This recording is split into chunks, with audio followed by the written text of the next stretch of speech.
We are on the air. Well, welcome to the Town of Kennebunkport Planning Board for January 6th, 2021, our first meeting of the year. It is a virtual meeting via Zoom. It's also presented on the cable channel and on the YouTube page. Anyway, if you need to join the webinar, it is it is webinar 951-3589-3782.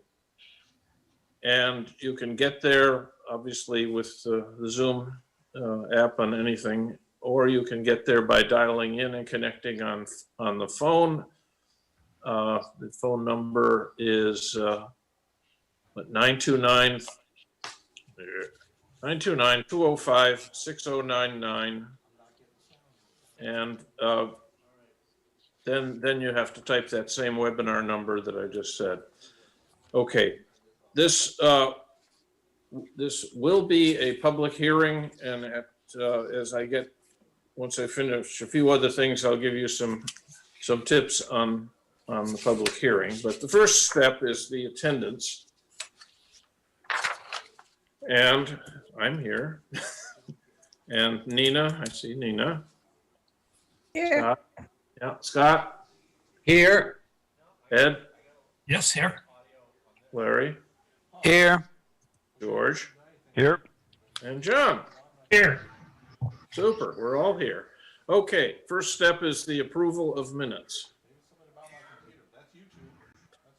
Any problems? Are we all set? I would move to accept the minutes as offered. I'll second that. Okay, so I'm gonna go back through the list with the exception, of course, of George and John. You had a special time there last time where you got to vote, but anyway. So I'm in favor of approval of the minutes. Nina? Yes. Scott? Approve. Ed? Approved. Larry? Approve. Okay. That moves us to the agenda. The Colony Hotel has once again requested to move it to another future date. So it brings us to item 201-004, Ivy Subdivision, Sebago Techniques, authorized agent. Now, this is a public hearing. So it is not yet a public hearing. That's Okay. the first statement. Right now, we will first hear a presentation by the applicant. Then after that, we will go around the board and get questions and answers from board members. Then once that's all complete, I will open up the public hearing. At that point, if you wish to speak on this item, you can join. If you are logged into the Zoom app, you can raise your hand. Use the raise your hand feature, and we will recognize one at a time people to talk. Now, if you're joining on a landline phone, you use the phone's pad, and you can say *6 to toggle mute and unmute, and *9 to raise your hand. I would please raise your hand before you toggle mute up. Note that if you are watching this on TV and then trying to dial in on your phone, please mute one of them. The feedback will be horrendous. So now I would like to get the applicant to come in, which presumably will be Steve Doe and attorney there. Ralph Austin. That's the. I'm sorry, who's the attorney? Is that Ralph? What? Ralph.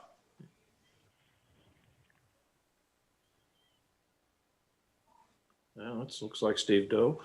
Yep. Okay, Ralph should be here in a minute. there he is. Okay, so I know that three of us were at the walkthrough and heard about your revised plan, although I haven't seen paperwork on it yet, but I presume you'll discuss it. Yep, yeah, I will. Is it possible to share my screen and then I can go through, I think, more clearly the site walk and the changes that we're going to be making? Yes, that would be great. On, Be able to share. all right.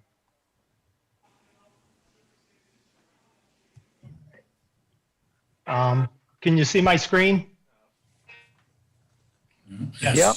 Okay, so I got several images. What I did is I took the liberty of coloring the plan. I know there was a lot of confusion from neighbors and board members on how the lot and features are on the plan. So I'll kind of discuss where we were when we filed it and where we're going with the plan. So right now we have a parcel that's little under eight acres, and we're looking to split it into just two lots. Lot 1 being here. That lot will access what's called Colony Avenue. I know there's several names for that, but we're just going to call it Colony Avenue for today. We have updated the survey, and I'll zoom into that. So this is the gravel road we walked down for the site walk.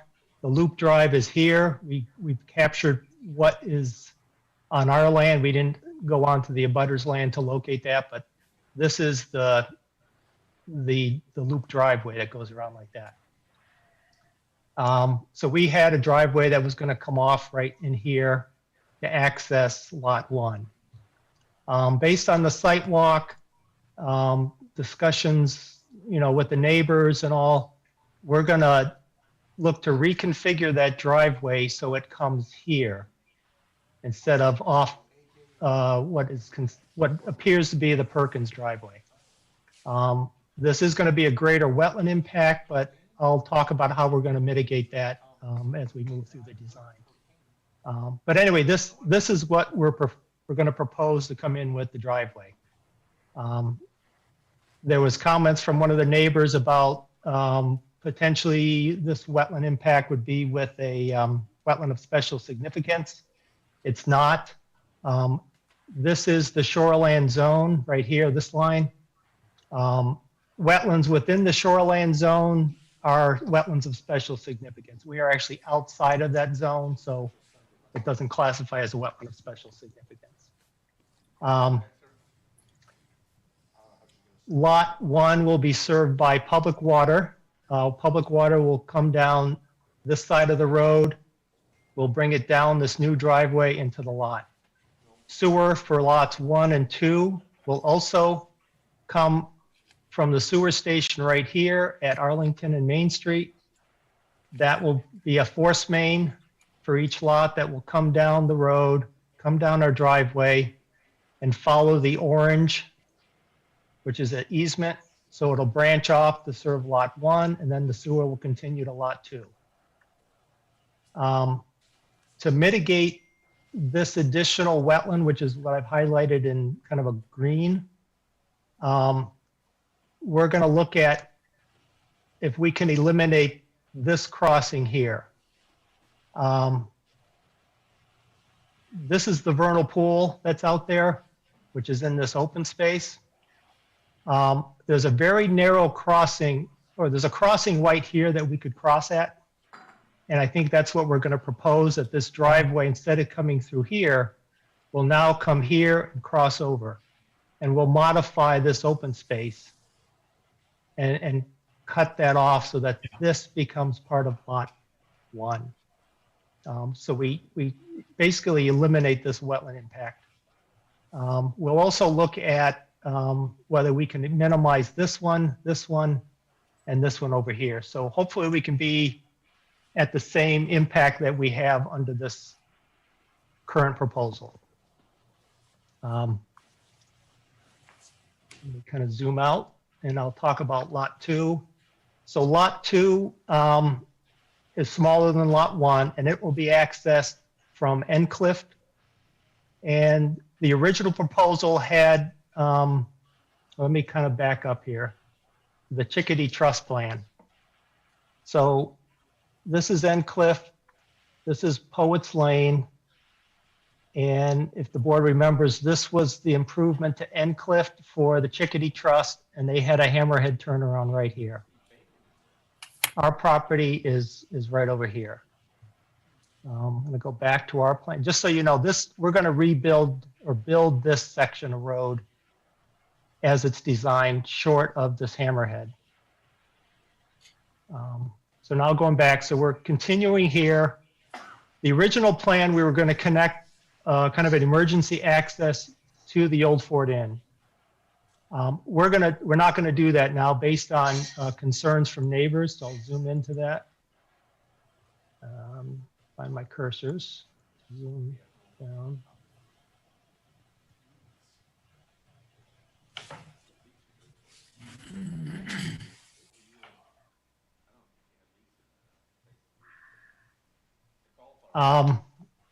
If the board members remember that were on the site walk, I had talked about this being the end of the road, right about here. This would be the driveway to Lot 2. And we would eliminate this connection to the old Fort Inn. I had some discussions today with the neighbors, Alexandra Buxton, and based on some comments that they had, which we would agree to and think it's a good idea, is actually make the hammerhead turnaround here and end the road improvements here. That provides more tree growth, less disturbance on the land by ending it right there. This becomes the turnaround, and then you can head out. The driveway can come off the end of that and make its way into wherever the building site would be. Nothing else would happen in this location. That would remain as it is, which is just a woods road. The woods road is what's highlighted in green, just for those members that remember the walk. This lot will have its own well. We do not have public water in that location. Let me just see if there was anything. I think that's kind of the gist of the changes we're going to be making. There may be more based on today's meeting, but that's kind of where we are with the project.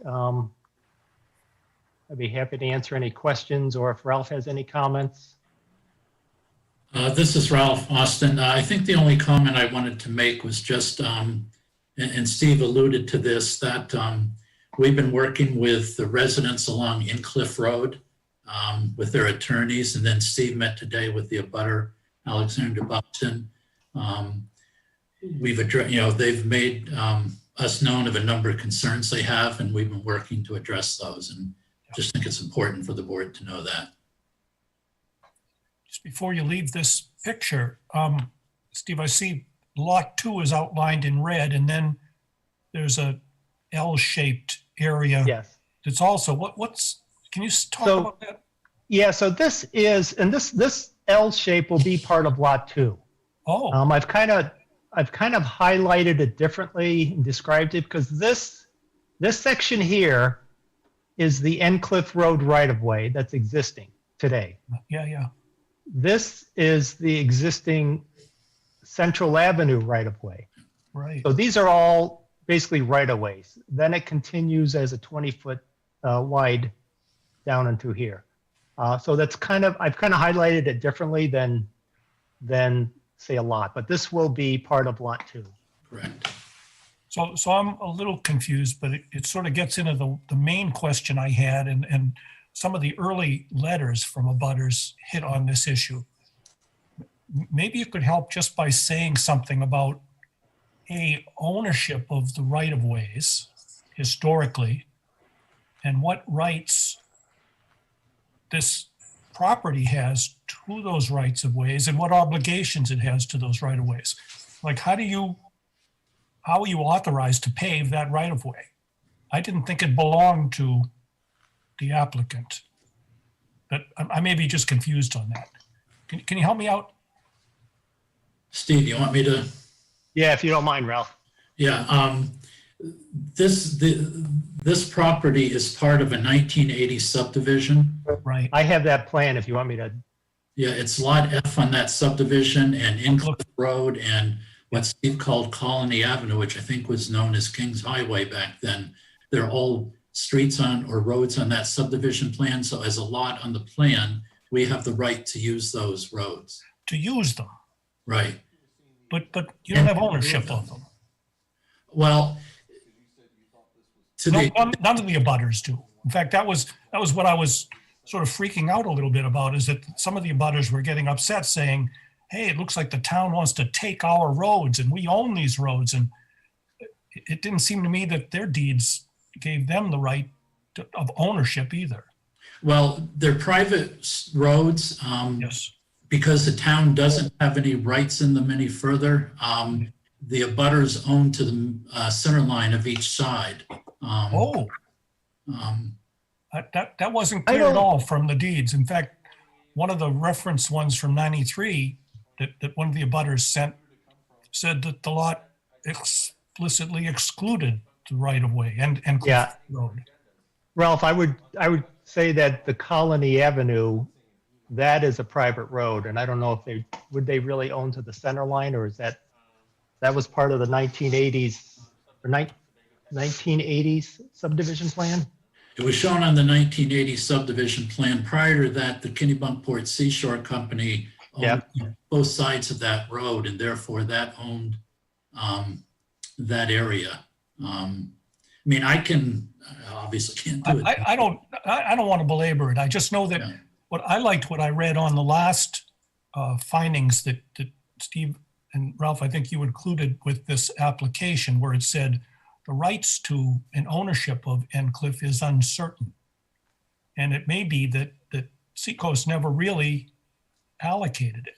If you went back, you'd find out it wasn't, it was I just a think little Seashore unclear. Associates did claim to own the roads within the subdivision Yes, and then conveyed those rights to Oceanside Associates. yep. And I'd have to go back in my file. I thought some of those rights were conveyed then to the owners of Lot F, but I can prepare. I saw the right to travel, that's all. Yeah. And I would need to go back and do research as to ownership, but to me, the ownership isn't important as whether or not we have the right to use those roads and to improve them for access. That seems clear. It was really the right and the obligation to maintain them that I'm worried about. And how is that going to be structured going forward, given that it's, going to tie into the abutters that great you're talking to? And, how is all of that going to get maintained, plowed in a civil manner? Well, obviously, we need to continue our discussions with the residents of Incliff. One thing, we have just begun those conversations. One thing we talked about was certainly a condition that if in any construction on Lot 1 causes damage to Incliff, then either the applicant or whoever owns Lot 1 at that point, or Lot 2, I'm Lot sorry, 2, yeah. would be responsible for that repair, maintenance for any damage caused by construction vehicles. Beyond that, we haven't gotten to issues of allocation of maintenance.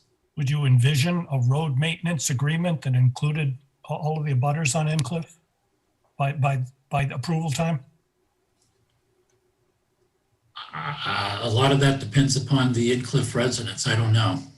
I'm just saying, it seems like you'd be hard pressed to have, good fire access and things like that if you didn't have that agreement in place. Well, the question remains though, before you even get into maintenance, do you have the right as an entity, a private entity, to modify that road? You're putting a hammerhead into a right of way. Who actually owns the right of way? If that's a public right of way, then you need town approval. You're So- putting the No, hammerhead it's right not down private. into the right of way. And if the abutters own that right of way, then I think everybody needs to approve that hammerhead. So before you even go into maintenance, you need to go into who has the right to modify. We own First of this all, it's- section. It's not a public road. That Yeah. will, No, I Seems- Yeah, understand. this we do own. We do own this L shape. Others have rights across it, but we own that, the land and fee in that. Okay, so you're sure of that Oh. ownership, so you can modify. Yes. Yes. Okay. So then the rest of it is you need to make an agreement basically with the rest of the people on Encliffe as to who's gonna plow it and who's gonna maintain it. But on your ownership piece, you have the responsibility for lot 2 or lot 2 owner, if they get that piece, to basically maintain it. Correct. Yes. While we're on that topic, one thing that occurred to me is that the previous hammerhead, which had previously been a circle, where the Terrell and Swift Chickadee changes, that modified Cape Arundel Woods subdivision. There were 2 modifications to, there were actually, it was labeled second or third modification that, it was third amended plan is the one that put in the hammerhead. Now, should you be also putting in a 4th amended plan, since you are now changing what was on the 3rd amendment plan of Cape Arundel Woods? So perhaps when you submit your final on this thing, that it would also be a minor subdivision change to the Cape Arundel Woods. We would need to get the approval of, I guess, Alexandra Buxton and her attorney, because we have no right in that lot. I mean, obviously, the idea is that that hammerhead on the Buxton property be eliminated and moved on to our property. It certainly would behoove Ms. Buxton to agree to allow that to be amended to be deleted. But it's not necessary for that to be deleted for us to be able to put a hammerhead on our lot. Mhm. Okay. Yeah. But there's not a strict dependency. But let me just keep on my point here. You've asked for waivers specifically on Encliffe Road. And you're making some significant changes to Encliffe Road itself, more than just putting a hammerhead at the end. You're widening it, you're possibly moving it within its right of way. You're doing a lot of stuff, You don't know. all of which seems to be modifications to that Cape Arundel Woods subdivision. Steve, are we following what the approval was for Chickadee Trust other than? Yeah. Yep, we're following this road alignment, short of the hammerhead. So we're following what's already been approved by the planning board. Yes. And you're saying you don't have to change that approved hammerhead in order to put in a new one, but there's an opportunity. Correct. There's an opportunity to do that. It makes logical sense to do that. But But if they don't, given the way the road is right now, all you have the ability to do is to put in a hammerhead on your property and have no improvements to the rest of the road. no, because it's already, those improvements have been approved and are required by the town. Okay, I still have a hard time understanding how you're not stating that this is also a change to Cape Arundel Woods. A minor amendment to a previously approved plan. The previously approved plan required improvements to be made to Incliff Road. We are making those improvements. We're not changing them. We're making them as approved and required by the town. But you're not putting in the hammerhead, Yeah, we're not Correct. putting this, Pete. that hammerhead, you're not putting it. But everything else, I don't know how else to say it. The planning board has approved it and we're putting them in. But the planning board approved it based on the fire chief's recommendation.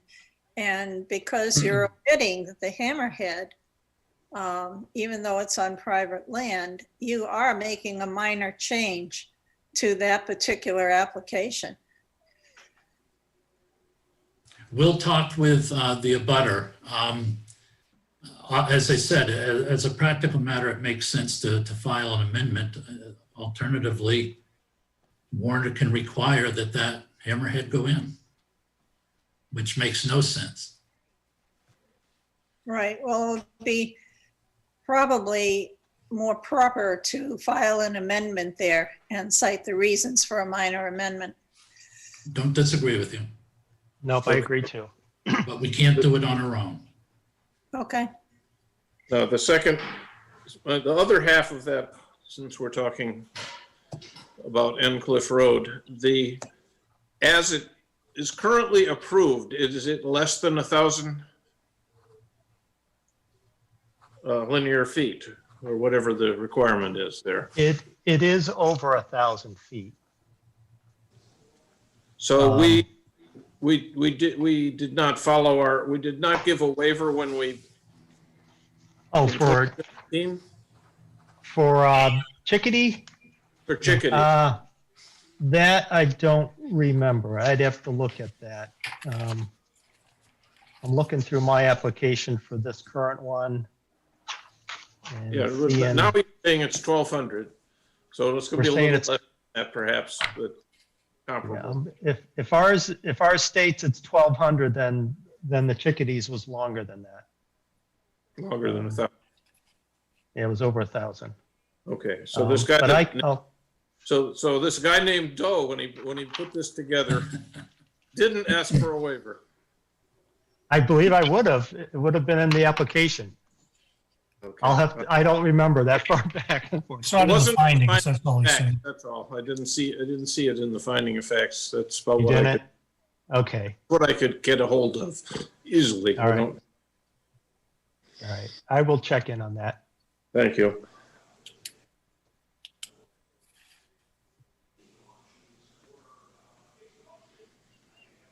I have, I thought you guys were going to renumber these lots at some point, so. I will, yeah.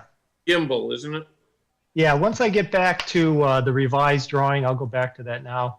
Lot 1 will be Lot 2, bear with me.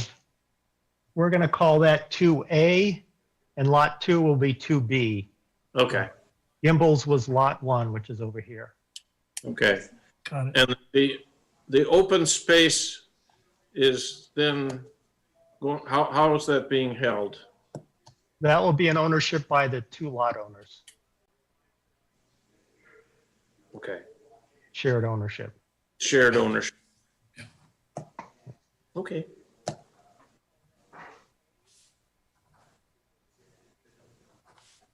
Now, when all this is done and you still have a woods road, is there going to be a temptation for people to drive on the woods road? It's going to be shorter and much more obvious now.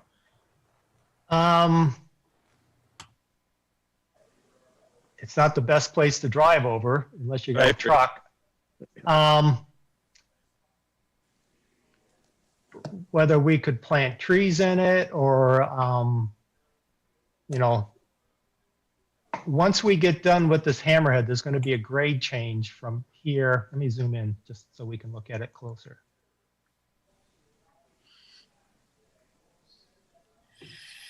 So once we end this road here, there's actually a tree right here. We're hoping we can save this, and that's a pretty good sized cool. tree. All right. Okay. And- Yeah, my question, I think. And then there'll be a grade change, you know, coming off. So transitioning from this road down to that is going to be not easy. Okay. but given the abutters' concerns, it might be nice if you planted something there, even some shrubs. Yep. Right. The one thing that in your original IV3, I Yeah. think. You promised, or maybe it was in, well, anyways, IV1. you promised to keep it available as a woods road for emergency stuff. So we might have to somehow modify that too. Well, from the old Ford Inn, I thought that there was an obligation to maintain the the woods road as emergency access. Yes. So are we going to take away the emergency access on the You woods say road? we did have that, when we first broke off this lot, you're saying we had that to keep this? Part of that whole Dover Lane negotiation had to do with maintaining the woods road. Yeah. I don't recall. In fact, one of the Don't recall abutters that. complained that it hadn't been done very well in one of the earlier letters. I'm not sure this is unsolvable, but it is all interconnected, and it goes back to who has the right to be messing with this Edge Hill right-of-way.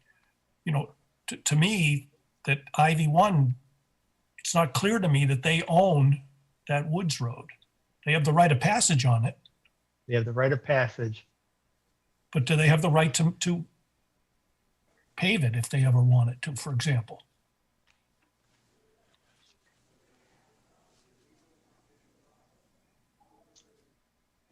IV1 being Yeah.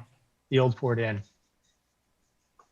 Yeah, that's what it says down here, IV1 Yep. LLC. Yeah. Yep, there it I'm is. not sure the old Ford Inn ever had the right to use Incliff. It wasn't part of the 1980 subdivision. Oh, Yeah, I don't, you think not only can't they pave it, they can't even use it? I don't know. Yeah, okay. No, I know that when you look at the 80 subdivision plan, that property is separate. It wasn't part of that subdivision. I bet if you go back one more step, though, Yeah, I don't know. We'd yeah, have. I don't either. In fact, I found myself wondering, I doubt that Endcliff ended at that asphalt parking lot. It must have gone all the way No, through to it Kings does. Highway, right? It goes all the way through here and Yeah. out here through the Arlington Arms parking lot. And again, not that it's usable and maybe it's all overcome by events, but it's not clear to me who owns that, but that the abutters have the right to travel it. This, and Ralph may correct me if I'm wrong, this is a historic right-of-way that people have rights, people that were part of the original subdivision back in the 1800s, when this was created, there's rights for people to access that. It's long been abandoned here, so the ownership went to people on either side of it. Uh-huh. So like right here, this section, this section here is owned by Gimbel Trust, this section here. Looks like This it's in the section. backyard, yeah. Yeah, it's in their backyard. And then this section is owned by the old Ford Inn. So you think and because of how long has transpired that it would revert to the abutters? It reverted Yeah, to I the mean, if a abutters. property has been blocked off, used as someone's own for over 40 years, even if it's a right of way on a plan, You have to maintain that right of way, is that correct? You have to make postings, surveys, notifications? I don't believe so. I don't think so, but you can lose the right if you don't use it, if it's been blocked off. Even, that's true even for private right-of-ways, Ralph? Yes, yeah. Not owned by the town? More so for private right of ways than public streets. Interesting. Okay, thank you. I mean, you can't get adverse possession against the town. They're protected.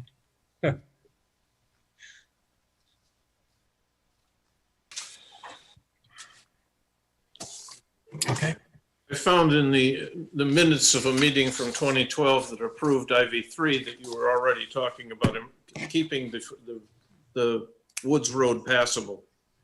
So, Okay. but not paving it, not, not paving it, but Yeah. keeping it so that emergency vehicles could get through it if they needed Oh. to. well, Yeah, I think there used to be some trees and stuff laying across it, and that may have been what the concern was. yeah, but I wouldn't want to take a fire truck or an ambulance up it the way it is today. No. No. It's walkable. And maybe that's based on all of the things we know now, that's exactly what we want. Right. Yes. Is an HOA part of that, or? I think it's just the only abutter on that Woods Road is Arundel Club, the old Ford Inn, on both sides of it,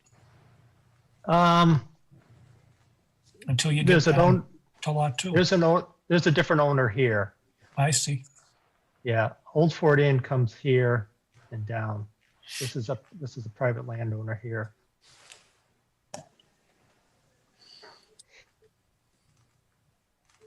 So it sure looks like we're in a situation where as if the abutters can agree on what we're doing here, and then with a maintenance strategy, then we're going to be in good shape.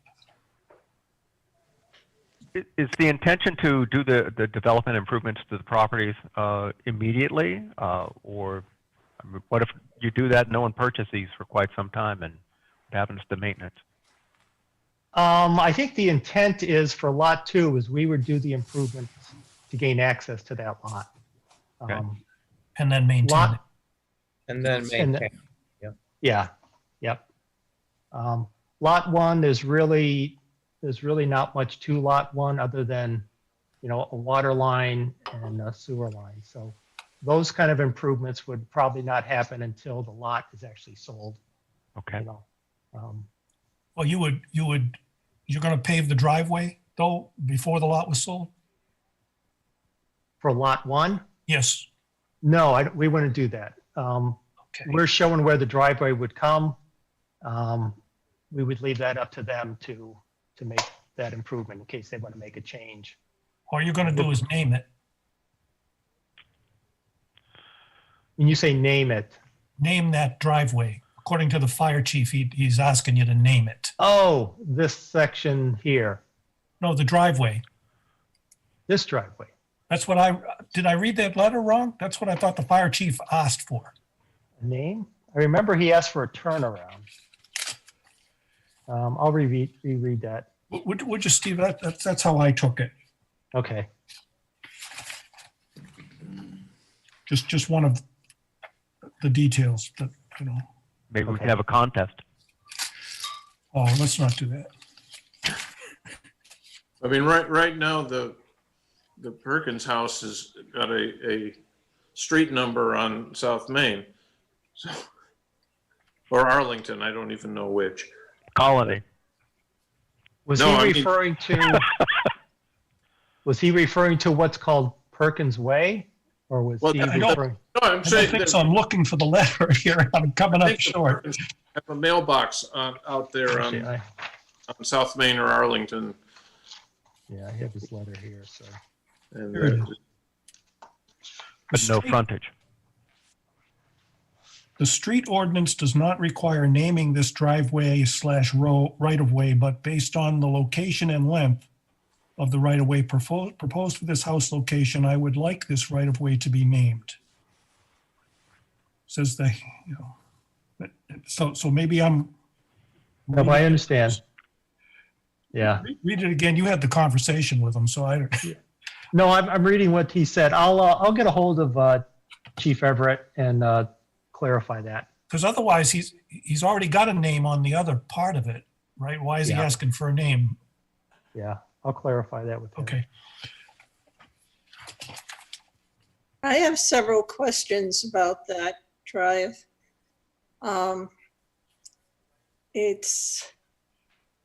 Well, one is, are you going to give an easement to the lady next door because she's got to drive there? Or are you just going to let her possess the area? Oops. Huh? Probably makes sense to give her an easement. I mean, there's no intent to not allow it to continue, Right here. but yeah, Oh, if she's willing to accept an easement, it makes sense to do that. Yeah, I would say so. Otherwise, she's going to end up owning it anyway. I've been looking at the wetlands there and how close you are to, the shoreland. And I've been looking at the hydrography map on the GIS, and that blue line you have there doesn't tell the whole story. It extends much, much further. And there's also, right where you have your drive, I think, or very close to it, there's another blue line that comes off a stream that flows sort of southerly, southwesterly, which looks like it's going to go right under your drive. And that would have an impact. And, as I read your stormwater report and I read the letters from abutters about stormwater, I have some questions there about whether we need an independent assessment of the stormwater plan that you have. Because given the vernal pool, and by the way, if you move that driveway, you're going to be in the vernal pool setback if you move it at the end of the drive. Yeah, I'll talk about that too. I talked to our wetland specialist on the 100-foot setback is an Army Corps of Engineer requirement. They have since eliminated that requirement. So the only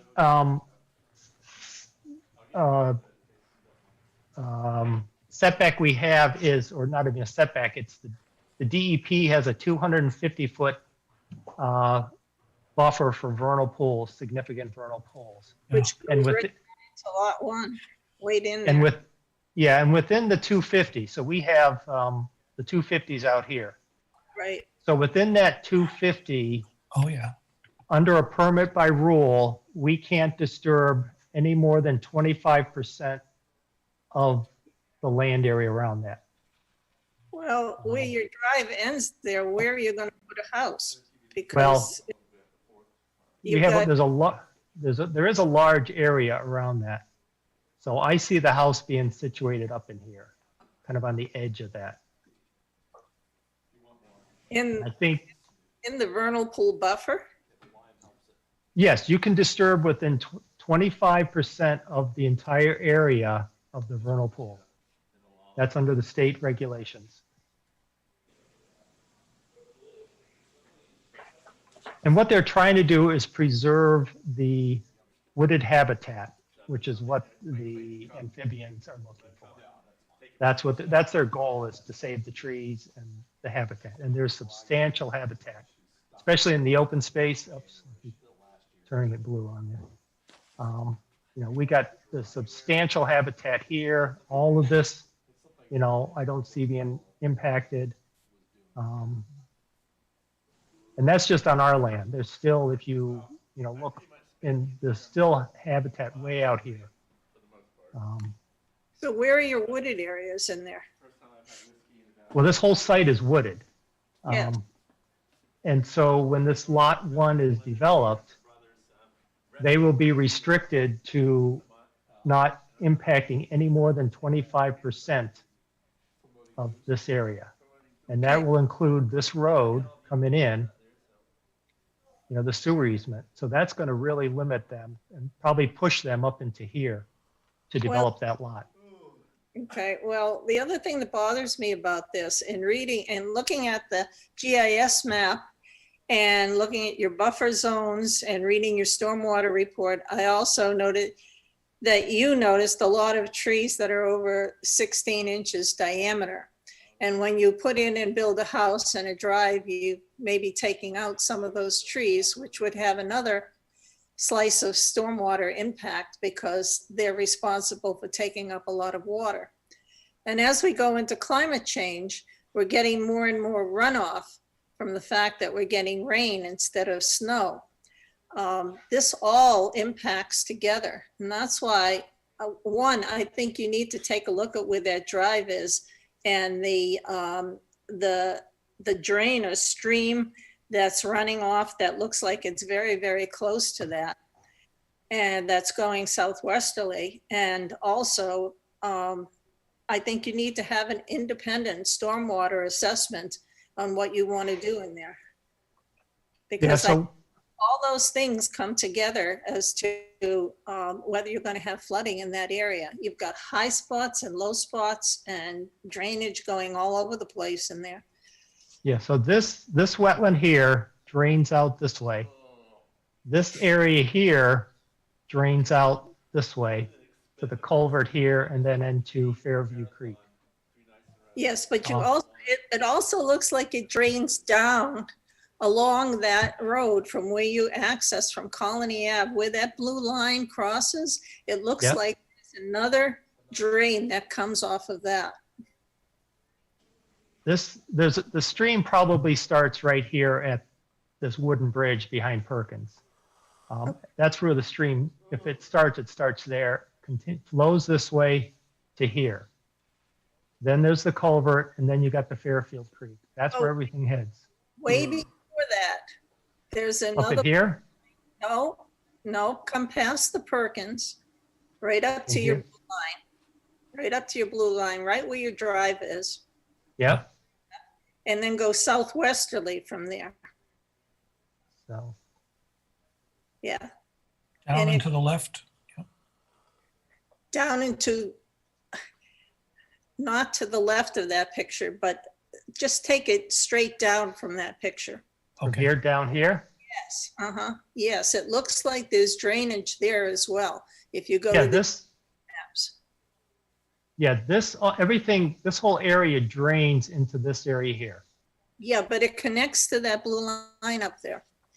Not through here. Yeah, This is an upland area here.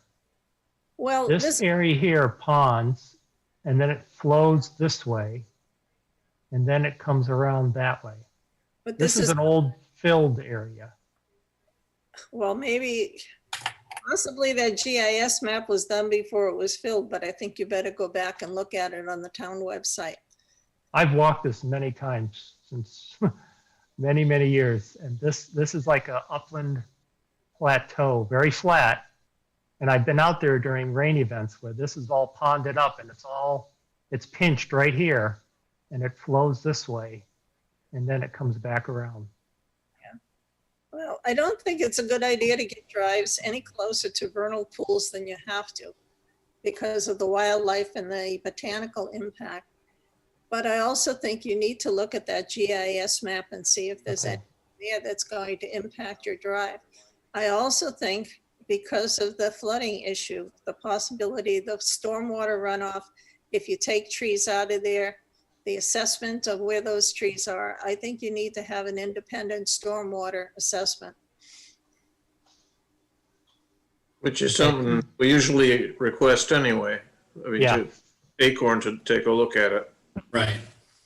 Okay, Yeah, I that's would something that, suggest that, I was gonna say, Yeah, I would that's- suggest that they do that after we make these, changes in the driveway, Yes, just so they're looking at Makes some sense. current. I would like to see an amended plan anyway and after the amended plan, that's when it should go out to them with your original stormwater assessment so they can compare, and see what they see versus what you see. Okay, Well, this is a major revision, so that we go through the usual two-step process on this, correct? What two steps? that's correct. Since you're dealing with a major amendment, this is a preliminary review. And then we'll be going also through a final review process as well.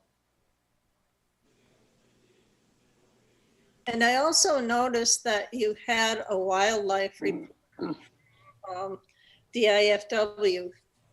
And Ralph made a comment on that they didn't need to, but I would beg to differ with you there, Ralph, because if you look at 11.8C3, or just 11.8C,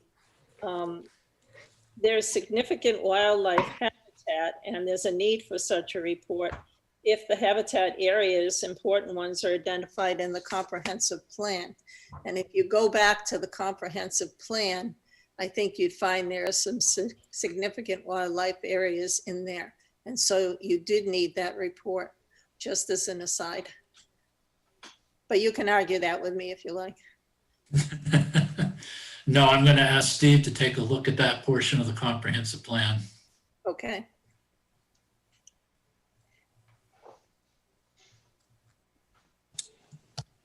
That's all I had. Okay. And I got all I had. So Ed, you have any more, or are you good? Yeah, no, I did have a couple more, Tom. Thank you. Okay. So are we now, do I understand now that the plan no longer includes putting up a gate and having access through the driveway and back a Old Fort Inn? That's off the table? That's off the table. We're not making that connection. Good. And we're not putting a gate. Okay. And just before I go on, I had to duck away. My microwave was making my internet flaky. Did we agree that you were going to look at doing a minor amendment to the Arundel Woods subdivision, or is that you're going to look at that, or you are going to do it? We have to get approval for all, Ralph, if you want to comment on that, Ralph? Well, just that we need approval from that lot owner to do that. Yes. And you're going to reach out to them? Yes. Okay, that's I just wasn't clear because it was cutting in and out how we left that. Thank you.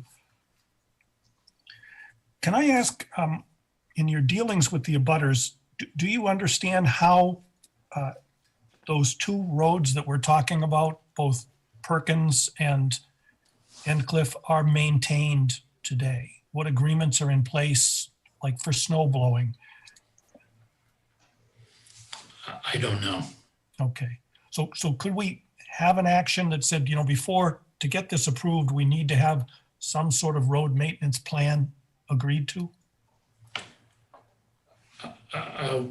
We'll attempt to do that. I mean, I don't think the Endcliff residents would do this, but I could see someone saying, well, I'm not going to sign on to a road maintenance plan because that'll prevent you from getting your approval.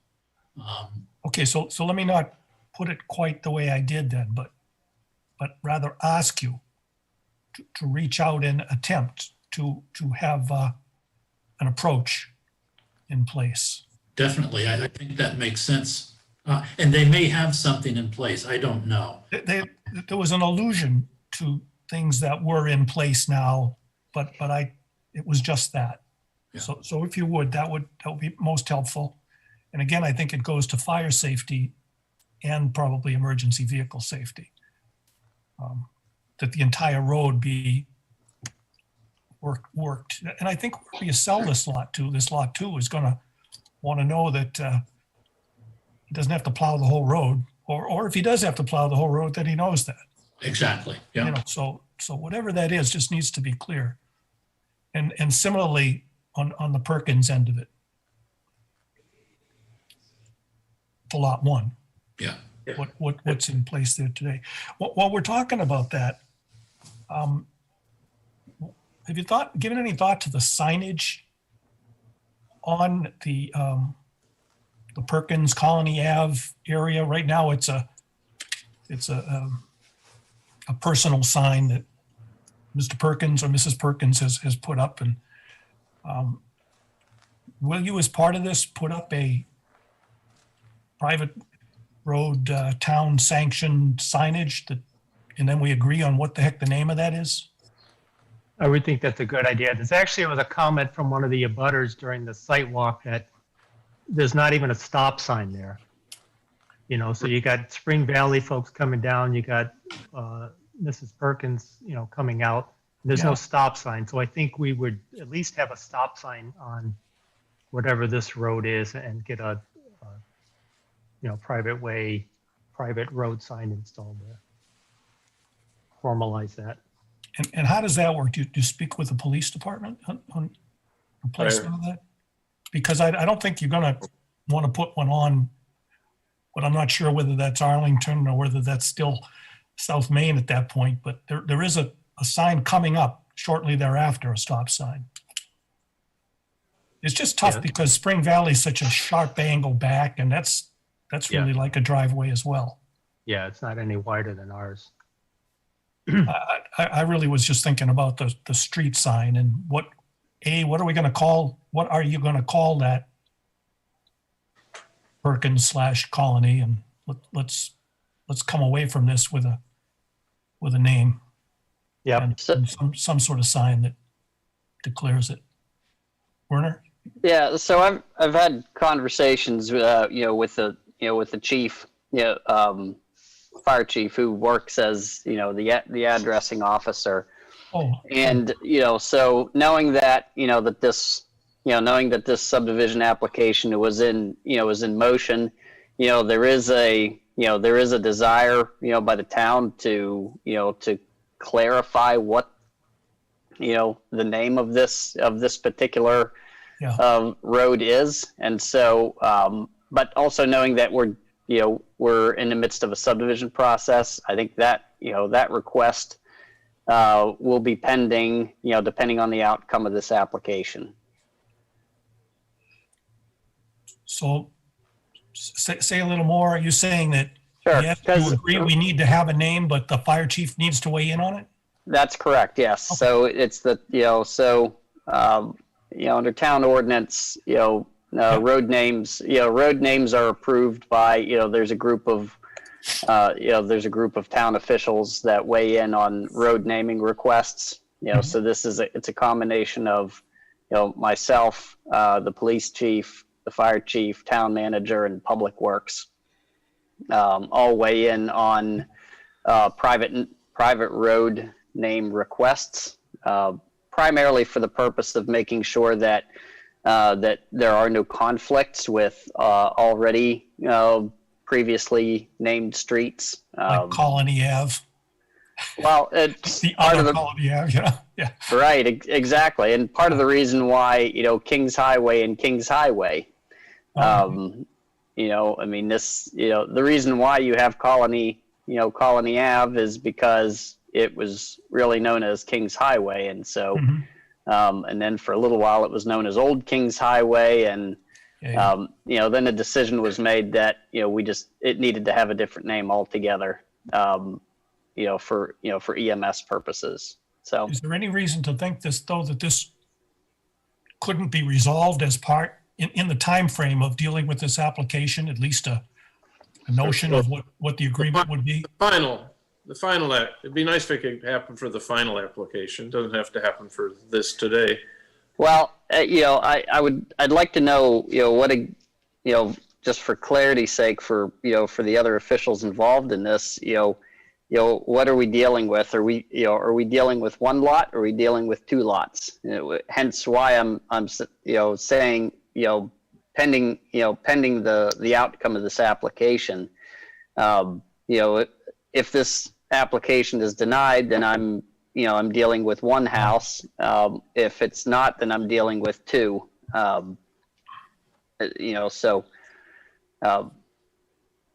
We got a little bit of chicken and egg, though, that if we're going to have this lot one, I think we need to have a name on that. Yeah. On both of I those. thought they wanted a name on the whole driveway, though. They do. Yeah. But they also, but I want to clarify, is that Perkins Lane, or is it Colony Ave, or is it some new name? And get a sign up there. Correct. Agreed. Yeah, if we get preliminary approval, I say if, at that point, Warner, can't that committee make a preliminary determination that doesn't go into effect until there's final approval? Yeah, it could be structured that way. The request could be made. I like that. The request could be made, to the addressing committee, for a name. And typically we look for proposals. We don't, the committee doesn't, we don't pick the names. Right. We ask for those property owners that use the road, to provide suggestions, and then the committee takes those suggestions and makes, we internally discuss those and make recommendations then, from the choices that are given. They're not Maybe going, could- they're not going to let you call it Colony, Perkins, or Kings Highway. Much confusion for EMS. I know. I'm Old King Colony. Certainly Colony and Kings Old Highway King would Perkins. not be Old allowed. I King don't know Colony why, Perkins. No, I they don't know why wouldn't Perkins wouldn't let be. me I call would vote for it Perkins. Lock's Land Yeah. because it was off Lock Street and it was too confusing, so. Goa Way. Anyway, we'll deal with that. Okay. Okay, with Yeah. And Mr. anyhow, So that sounds good.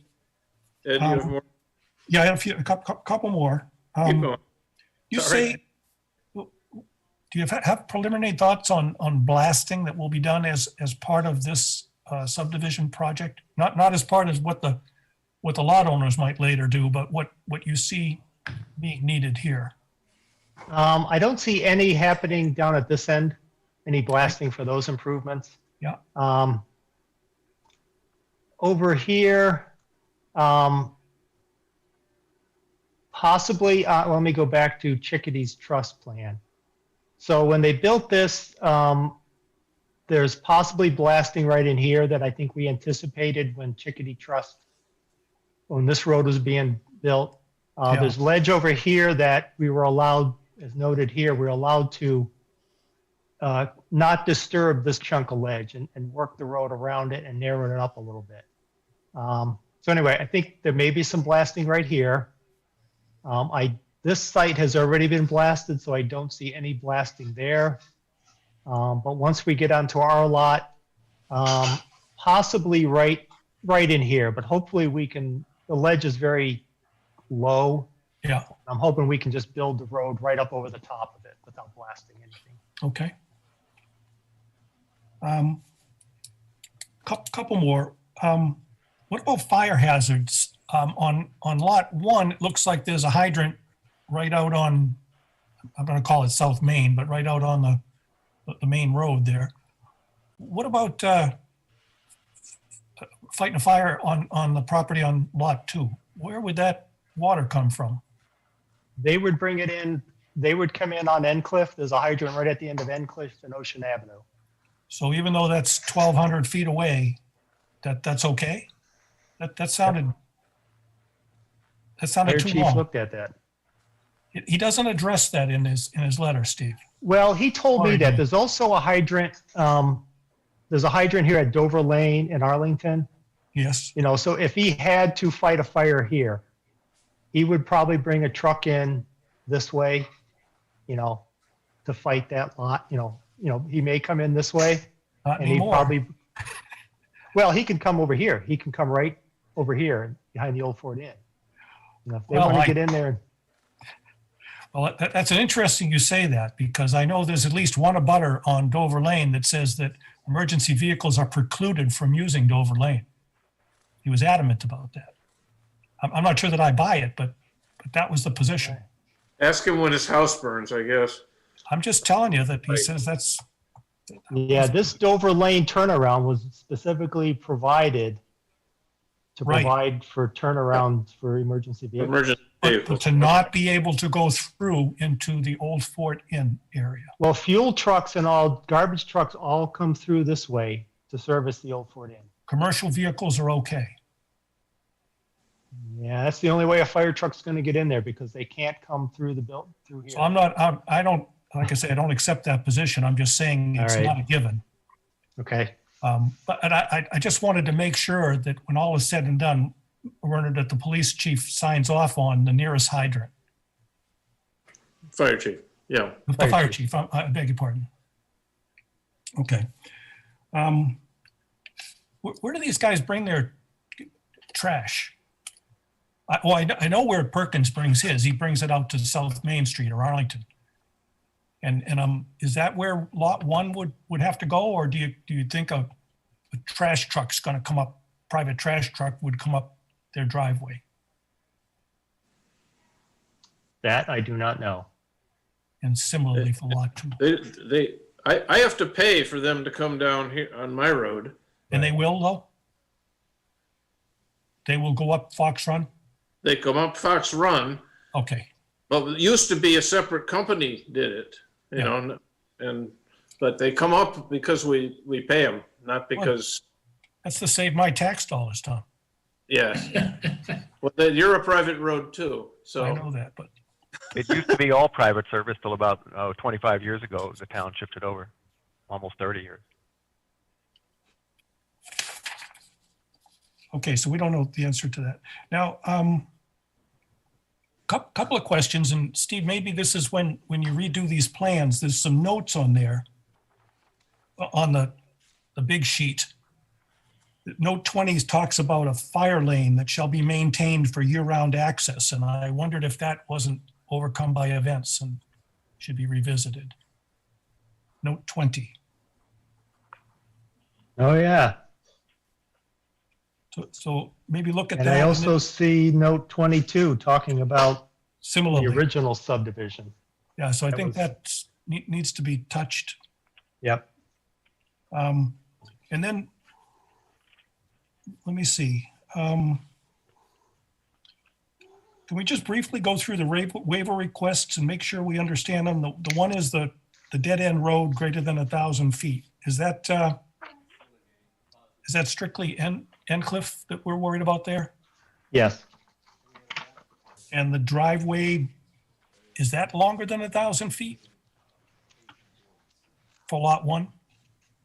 No, but that would be a driveway and not a road. So, Okay.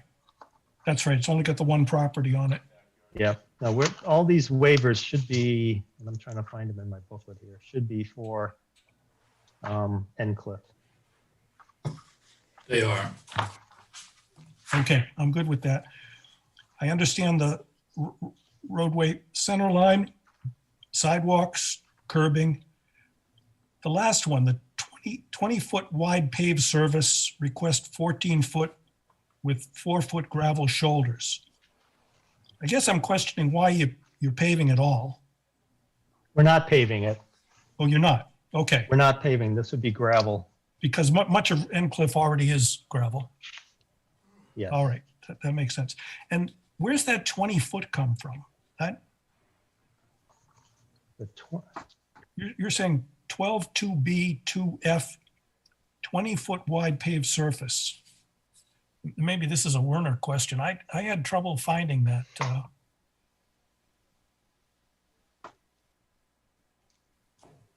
Yeah, I'll pull that up in the subregs, but I suspect that's going to be a subreg reference. Yeah, Yes, it is. it is. But I thought, I didn't find the 20-foot in there, but I'm not a pro with those subregs, that's for sure. Okay.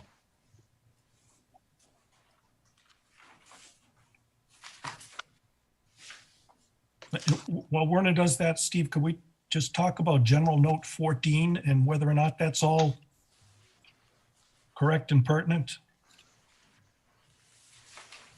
The sewer easement, Yes, let me go. Aldridge. So the sewer easement, well, yeah, that's probably not applicable because that's right here. so I think that's back, should be removed from this guy, if that's Yep. the case. Yeah, it probably relates to the old Yes, part of the original, so, okay. I think it's correctly so.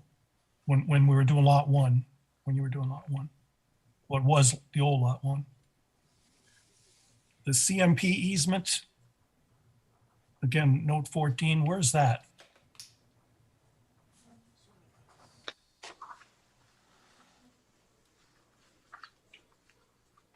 So CMP will probably have easements on Endcliff. Because they will be bringing underground power will be coming through there. Okay, So that will be subject to their easement. Same with, let's call Perkins Way. There'll be CMP.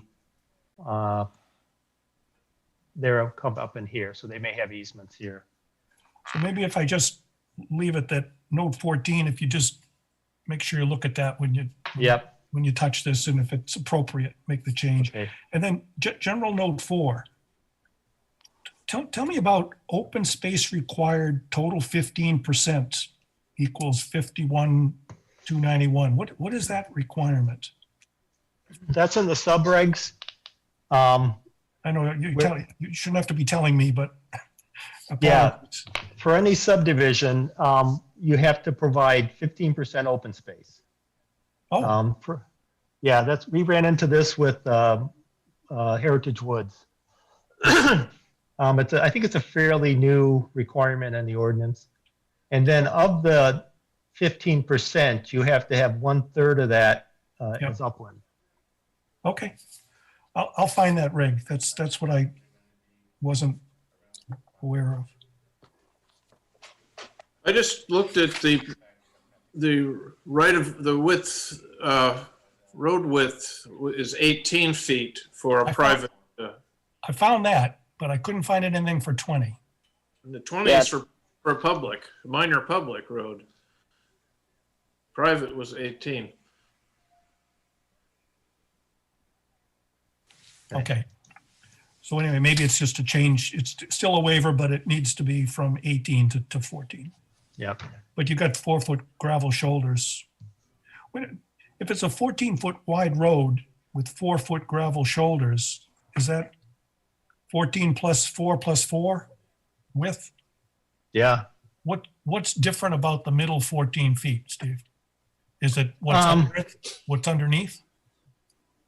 It's essentially the same section, but the shoulders, and again, talking with the neighbors, just so this thing doesn't look so wide, we may put, 2 inches of loam over it. So, Okay. so you have a drivable surface, but it doesn't look like, as wide. Okay. And that 14 feet and the 4-foot shoulders was what was approved for Chickadee Trust. And that's when Alan Moyer was a fire chief, and that's the minimum that he felt comfortable with at the time. To bring the equipment up. So stay with that. Yeah, so that's why we stayed with the same. I think the road standards may have changed since then, but we just carried that, what was acceptable then, through here. Yeah, and you could have vegetated shoulders, as well. Your shoulders are also going to work for snow storage, and plowing scenarios, but I think the intent is that 14 feet is your traveled width. Yes. Your typical traveled width. That concludes my interrogation. Okay. Okay, well, Scott, you Appreciate have it. a, Yes, okay. no, go for thank it. you. So Ralph, do you have an overlay of the 2006 subdivision compared to the new one? Because I just wanted to know the aggregate less amount of acreage or land. I guess that would be addressed to Steve. Can you ask that question again? What? Sure. What was- So you made a point that there's less land used. And I'm wondering how much less land there is. If you could show us this versus the 2008, we could see how much less land there is. And do you actually have the square feet? As far as when we broke out lot 1 over here, Yes. I'll just kind of outline it because the land came down here like this. The part of Dover Lane came up, and I believe it cut across here. So this area and this lot was part of the original subdivision. So how many lots were there in the 08 subdivision? Just 2. We created this lot here. Well, that was the, he's not talking about that. He's talking about, there was this 08 where you had Oh, 8 lots. there was 8 lots, and that was all of this land, all of this, and all of this. And that had a Thank you, road John. there was a road that started over here, came up into here, and had a cul-de-sac here. And that's where and it was a cluster design. So that the 8 lots were like up in this area. So I imagine that would have had, there were a lot of questions about environmental impact. And I would imagine with 8 lots, you'd have a lot more in that 08 plan. Yes. Okay. Yeah, I mean, it was a town design. It was a private road, but it was a full 20-foot wide road, full utilities, sewer, water, coming right up and through here, and then it terminated up in here on a cul-de-sac. And all of this would have been, housing lots. Thank you. 2 lots at that time? 8 lots. 8. Well, it was planned for 8, but you just did the 2 lots at that time? The down near- No, that project was denied by the selectmen, so the land basically was left undeveloped. The developer, didn't proceed with it. And then eventually, when the old Ford Inn was sold, that's when IB 1 and 3 acquired the land. And then they proceeded. After they acquired it, they broke out this lot. And this was just, remaining land owned by IB3. Good, thank you.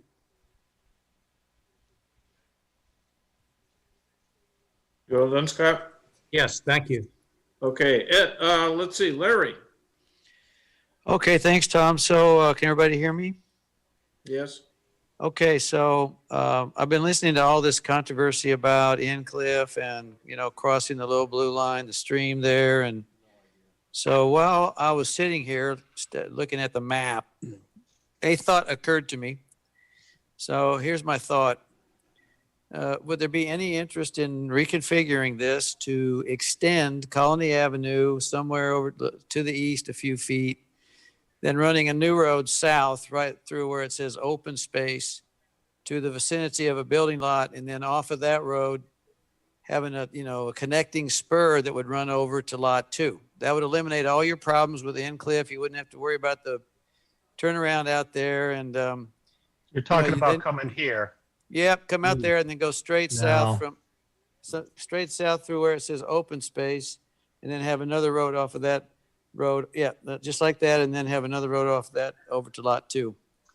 And you could reconfigure the open space and make up for the new road.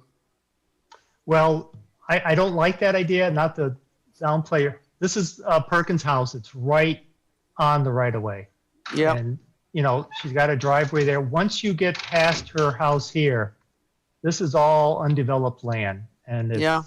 You got an old road bed there, but it's not, then you're disturbing this wetland here we really want to keep intact. That's the habitat for this vernal pool. It's wet, it's standing water, I don't want to impact this. This is a minor, crossing here. This is, what is a filled land. I don't like the idea of coming in anywhere into this area myself. Okay, it was just a And- thought. Yeah, and you also got, this is where the really large trees are. Right in this area here, there's some beautiful old oak trees right in there. Yeah, it wouldn't impact them. You just run straight south through your green Yeah. area and then. I think there's more wetland impacts and other disturbances doing that. Okay.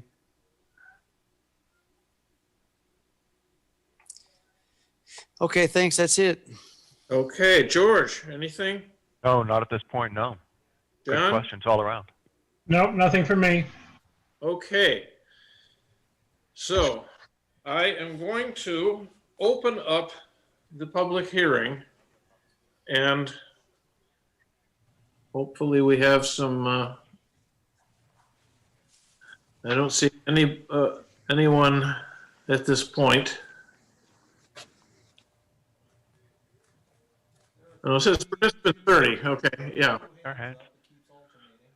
2. Okay, so if we could bring a blue hand in, please. All right, I will allow Jim Martin to speak. Thank you. Jim, if you can unmute yourself. I'm unmuted.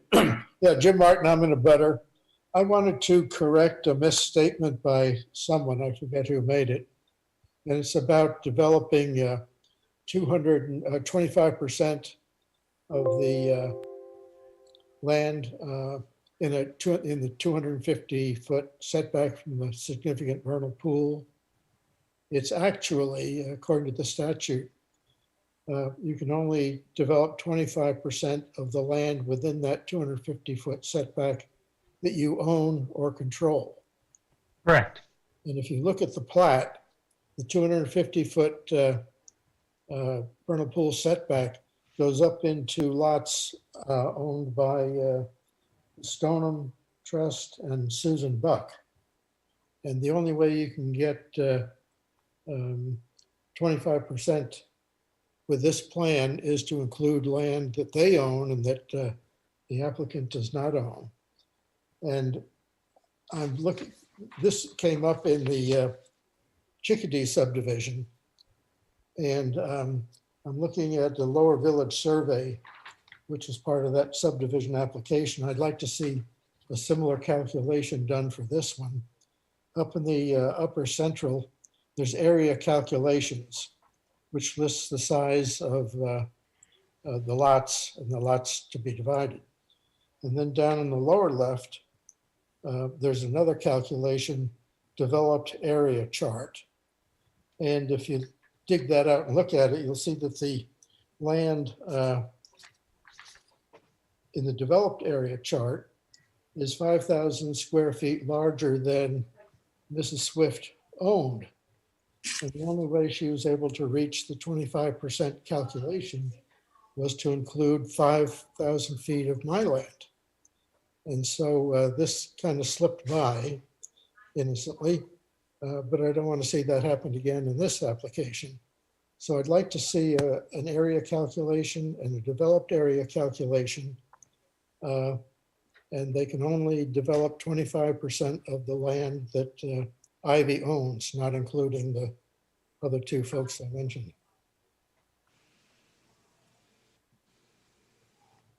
Yeah, I'll look into that. I think the regulations may have changed since then, but I'll follow what the current DEP regulations are on the vernal pools. Looked it up recently. I hadn't seen any changes, but Okay, well, I'll look into that and we'll clarify that. it was clearly an plan. error on the Chickadee subdivision, because she doesn't own or control my land, fortunately. And I will say in response to someone's question that the abutters and the owners and users of Endcliff Road currently in the Arundelwood subdivision do have a road maintenance agreement, which is available. I think that's all I have, but I would like to see those two calculations of total land owned and the amount developed. And I think you'll find that if we go back to the map, that there are already some roads within the 250-foot setback which are developed. And so I'd like to see a current calculation. Agreed. Thank you. Okay, thank you, Mr. Martin. So if we could get the next hand that's being raised, if you take. Oh. Okay, good. You can take Mr. Martin back out also. Hello, can you hear me okay? We can. Great. I submitted a number of questions on Monday. I'm not sure if they got circulated to the committee, but a couple of them were touched on, but I'd like to get a little bit further in detail if I could. The first question I had was related to the 2006 denial of the development. At the time, town manager Nathan Poor was very specific in his letter to the developer why it was denied, and it seems that the three reasons for the denial still have not been either corrected or improved. Is there a reason why this is going forward when none of those reasons have been improved upon? I can read from the letter if you'd like. We have the letter. We also have Mr. Austin's reply to so maybe we'll start with Mr. Austin's answer. Okay.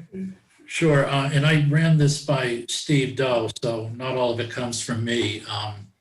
But the 2006 proposal, as everyone knows, was not this developer, and it was for a much larger project, an 8-lot project.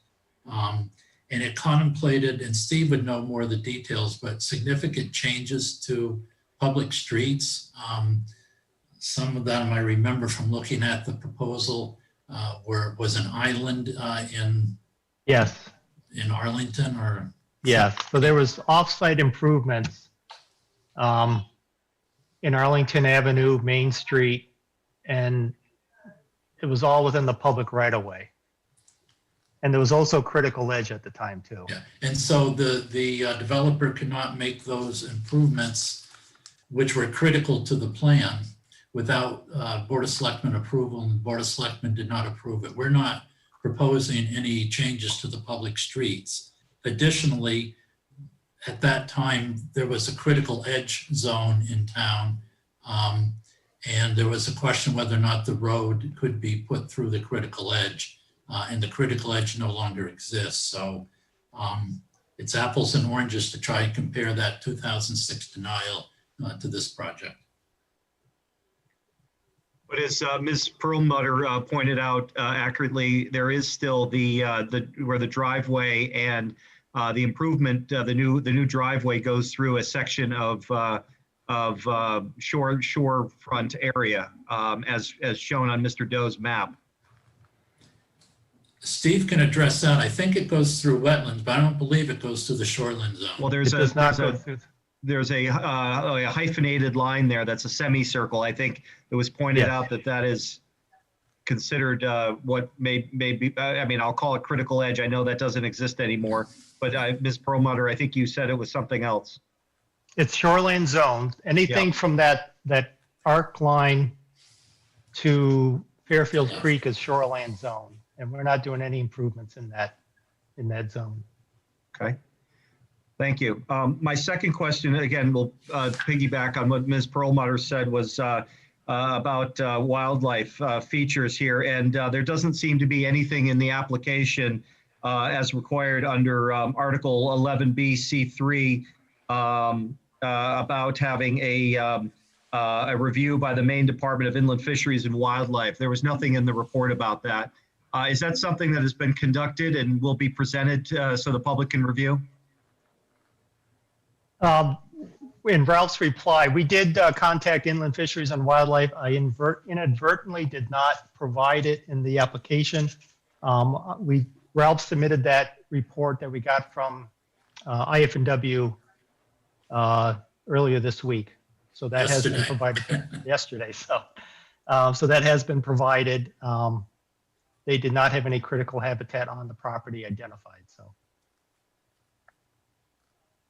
Okay, thank you. That is in the town records, yep. Yeah, we do need to review the comprehensive plan, as Nina pointed out. Yeah. That may or may not kick it into that requirement. The third item is regarding, again, with Ms. Perlmutter's, what she touched on, the stormwater management plan of the subdivision application.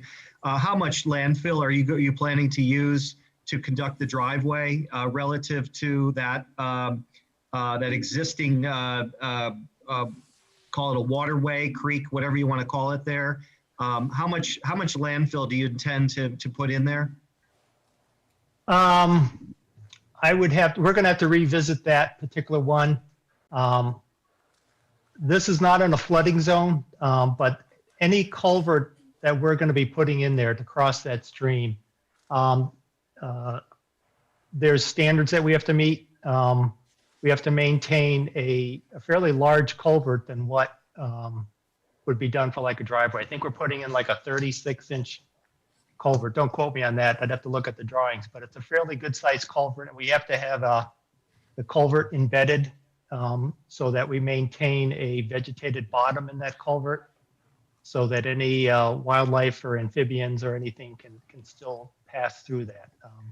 Right, and I'd like to just add on to what Ms. Perlmutter said. I mean, you really need to pay attention to those. Those wetlands do drain there. That's what they do. We neighbors know that.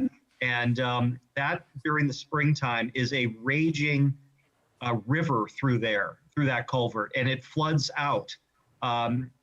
Those properties are all flooded in the springtime. It sounds like a waterfall through there. And if you're going to be adding more landfill and creating more blockage, if you will, it's going to make the flooding even worse. And I would have to believe, no scientific data behind what I'm saying, but I would have to believe that Ms. Perkins' house is at danger of becoming flooded in the springtime. And so I think that's something you really need to take into consideration. That current culvert underneath South Main Street cannot handle the additional water flow. It is completely backed up as it is in the springtime now, between storm runoff and snow melt. My fourth item is regarding the traffic. We don't know what is planned to be built on this, whatever the lot number 1 is going to be called, 2A or whatever it is. We assume it is a private residence, but you said that there's, the lot owner will determine that. The issue I raise is regarding the comprehensive plan of the town states that that you have to have setbacks and areas where you have areas for multiple traffic in and out. So for example, if there was a bed and breakfast commercial property back in there, you would have not just 1 or 2 cars for residents, but you'd have the people who worked at that bed and breakfast, plus the people staying at the bed and breakfast. So that would tell me that it would no longer be a residential access driveway. It would be a public way. And so it would be really important if the town or if the developer or the town or however this works could commit to the fact that it is to be a single family residence and not a business back in there. Otherwise it seems like there would have to be an additional traffic pattern created along this new driveway. This is Ralph Austin. It's first of all, this is in a residential zone, I believe, so I don't think businesses are allowed. But beyond that, this will be for one, lot 2A will be for 1 single family residence. The same for lot 2B. It'll be deed restricted, and if that's a condition of approval, we're absolutely fine with that. So it will be restricted, each lot, to 1 single family residence. I'd like to add to that, that if you look at the Cape Arundel zoning, it's very restrictive in the type of business that can go in there, and it's not the type of business that you're talking about. And the plan itself, the application, does indicate just single family residences, and I think we would make that a condition of approval. Well, I guess our concern is more for having a single family residence that might be turned into a bed and breakfast in some way. And so that's I guess the concern for the additional traffic. So thank you for that definition. Yeah, the zoning and I was doesn't allow for a B&B. I'm sorry, I can barely hear you. The zoning does not allow for a B&B. Okay, thank you very much. Appreciate that. The last thing I would ask the planning board is to take a look at that intersection of South Main Street, Spring Valley Road, Colony Avenue, Arlington Street, Perkins Way. It is a extremely hazardous intersection. There is a stop sign at the end of South Main Street that nobody can, if you're unfamiliar with that road, you do not know it's there until you're absolutely on top of it. It is the topographical map that Mr. Doe has provided does not provide the actual depth, if you will, of the street. South Main Street is coming down a winding hill with no curbs or sidewalks. Spring Valley Road is coming down a hill that services 4 houses with, again, no sidewalks or curbs. Again, Arlington Avenue and Colony Avenue all come in there, and there is no defined traffic pattern. There are no lines on the roads. If the Colony Hotel project goes through, that road will be completely ripped up as well. So I believe it is up to the planning board to really plan for any developments in this area for traffic patterns, for safety.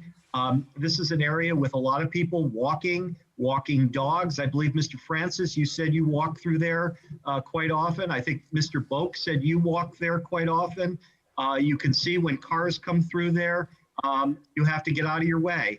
There are bikers. There are There's a whole cornucopia of activities going through there with no traffic plan, no safety plan. It is very dangerous. And I really implore the planning board to do something about that when they are adding potentially another street and additional drivers to this area. I think one of the things that you could do with the colony project plan is you could basically write to the town. Warner, is that the police department or the traffic engineering? And ask for something like a blinking red light there, right at that intersection would help a lot if we're going to increase traffic. I walk through there all the time. I don't see many bikers because of those inclines, but you know, a lot of people walk in their blind corners there. I agree with you. Yeah. We did talk to when the colony was presenting last, we did, since so many of us walk that road, we did ask for certainly some, during construction, some discussion of traffic patterns, and I'm hoping that such an action will be remembered whenever they meet again on that topic. That's for you, Ralph. Yes. It will be remembered. We've already had discussions about that. So. Good. All right. I believe that's it for me. Thank you very much. Thank you very much, Mr. Strachan. Now, need another hand there, please. We have Laura McCullough. Okay, and Mr. Strachan. Hello, this doesn't sound like Laura McCullough. This is David. I'm Laura's dad using her computer. Is that acceptable? It is. Okay, thank you. I have several questions, one of which, would the fire department not require a turnaround on driveway for lot 1? I don't see one on the plan, and I know that the fire trucks don't like to have to back down a 200-foot driveway with no place to turn around. So that's my first question. I can answer that. The fire chief did comment about that, and he required that that somewhere on lot 1 they have a turnaround. He wasn't specific where, so we've actually have a note on the plan that requires that. Do you think that could be put in on a diagram on your next draft of this proposal? Well, we didn't want to be specific because we don't know how they're going to develop that lot. The note specifically says, lot 1 shall provide a driveway turnaround on the lot within 100 or 200 feet from the building, which will accommodate a fire ladder truck. Size and location of turnaround to be approved by the fire chief prior to issuance of a building permit. Okay. As you mentioned previously, you said that the location of the building is going to be rather specific due to all the setbacks. So with that building window being so small, are you still sure that you can get the appropriate size hammerhead turnaround with such a small building window with the setbacks that you've stated? I think they can. That's something they'll have to look into, who's ever developing that lot, but that will be, a restriction that they'll have to definitely study. I think it's possible. When I say the envelope small, it's all relative. I mean, I think there's enough room to build the house and put a turnaround in there. Okay.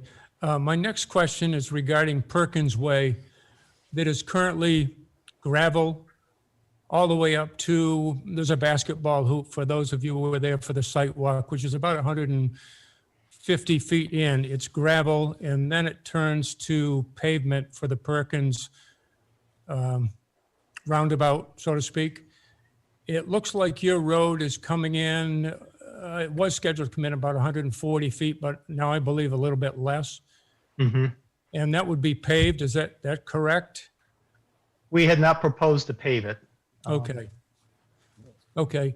How would snow and maintenance of that road be handled so it did not negatively impact snow removal for the Perkins Way as the Perkins residents come in? Yep. Would you be removing snow just to, she wouldn't want to be left with a snowbank, obviously. No, I understand. So I how think, much- kind of following up on the end clip end, I think, some maintenance agreement will have to be set up for, this lot owner and the Perkins so that, that is coordinated and nobody's being, plowed in. And, how's that road improved? It is gravel. I'm sure you can get potholes there. Yeah. Maintenance will need to be set up for that. Okay, that was the next, now that you mentioned the maintenance, that is another big thing. Perkins Way, if you get in about 15 or 20 feet during the spring, and actually right now, you get a lot of water coming down from the abutting properties, and it washes out part of that road. Right now, there are two pretty good-sized potholes filled with water. Do you have any plans to put a culvert underneath Perkins Way prior to your driveway, which would be really important because it washes out, it's partially washed out today. Okay. Rain. Is my screen still up? I mean, can you still see my plan or is it? No, I can't. Okay. No, I think I know what you're talking about. There is quite a substantial hillside coming down towards Perkins, and we'll look at that and see if, if a culvert is required and where that would be placed. Okay. One final question. I did submit a letter to the town from an attorney stating an opinion back in 1998 regarding, and I think probably Mr. Austin might have a copy of my concern here. It says basically in 1928, the town voted to discontinue that portion of the town way. By virtue of this act, title to the way, which is Perkins Way or Old Kings Highway, would have passed to the center line of the way to each abutter along the discontinued portion. The way I read that, when the town discontinued that, the center line would be drawn and the abutter on each side would own a portion of that. Is that correct, Mr. Austin? That's correct. So are you proposing in your plan to adjust your road so you're not on the abutter's property, which I think is the Buck property? Or are you going to slide your road off of what is deemed to be his newly acquired? When the town abandoned it, the public right-of-way went away and ownership went to the center line, the abutters to the center line, but each abutter retained a right to go over the road. But the abutter has fee simple in that. Subject to the right of passage of others. But don't You're they? talking about Perkins Way? Are Yeah. we? Perkins Lane. Yeah, there was a subdivision, 1980, that I don't think. It's Kings Highway. Yeah, it's still a road. It's still a private road. It hadn't been abandoned. And back when we did the development, they created a lot of havoc for people back in '05. We provided a letter to the town that discussed that Kings Highway and its status. And I can refile that with the board so that, and the plan. But it is a private way. It was not abandoned. So people do not own to the center line of that. Okay. Thank you. That was all the questions I had. I appreciate your time. Okay, thank you. Steve, did you take that action? I'd be interested in seeing that just to try to understand this a little bit better. Sure. Yeah, we had a very detailed letter from our surveyor at the time. Yeah. Had all the deeds, had the subdivision plan. Werner was kind enough to provide me with it, but I do have my own copy, but I'll provide that to the board as well. Thanks a lot. Okay, do we have any more raised hands? The last hand we have up at this time is from Nathaniel Huckle Bauer. Okay, You should be able to speak. Yes, hello, can you hear me? yes, Okay, great, thank you very much.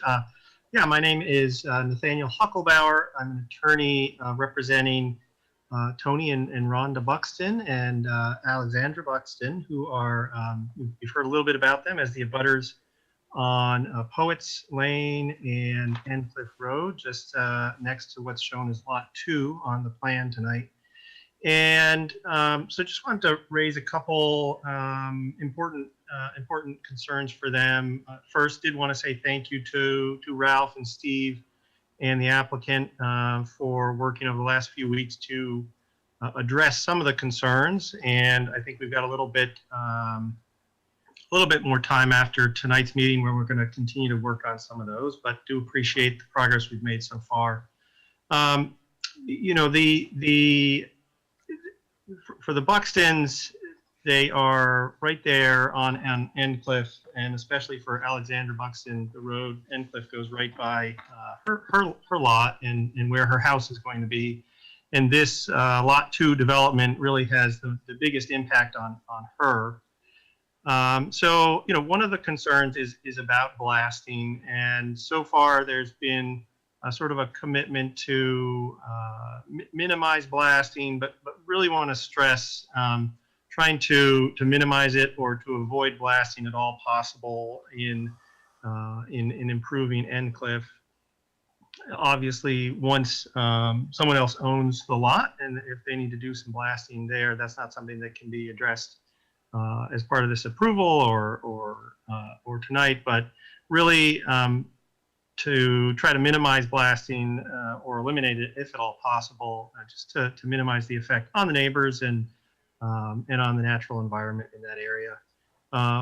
Another one of the concerns was around maintaining some of the established trees and vegetation, and Steve's, I think, work to try to do that, and I think the proposal and plan has been improved in ways that do that, so we appreciate that.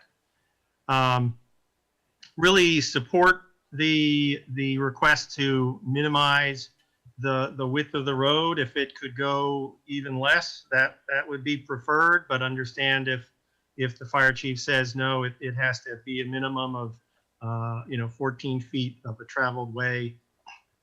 It would be great if the shoulders could be vegetated, because again, that would just minimize the impact, reduce the problems with runoff, while still providing the access. So that would be appreciated. Excuse me. And very much support moving the turnaround from where it had been to where it is now. Again, that should minimize sort of encouraging people to pass through Endcliff Road. There's already some people that wander up that way, and just trying to minimize the chance of people coming over from the inn property, or even when they're wandering up, if they accidentally wander up Endcliff, sort of seeing a more developed area, and just kind of trying to discourage that people wandering into that space. I did also want to just mention, I'll just add, because there were some concerns about what could these lots be used for. These lots, our understanding is these lots are subject to a private restriction that they can only be used for residential use. So the possible use for a bed and breakfast, that would not be allowed, whether zoning allows it or not. I think the final thing that the Buxtons were interested in, I think that the applicants amenable to this, would be to agree to increase the setback on the common boundary line from as much as possible, at least 30 feet, maybe more if that was feasible. But right now it's only 20 feet, and just would like to just have the opportunity to make sure that any development is set back a little bit further for privacy and to be able to have some space to plant some buffer plantings and things like that.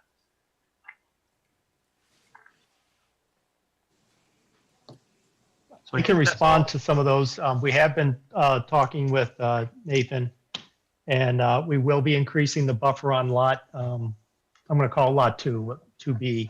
to 30 feet, which is currently at 20 feet. And we have talked about the other items that he has requested. So. So that's good. Okay.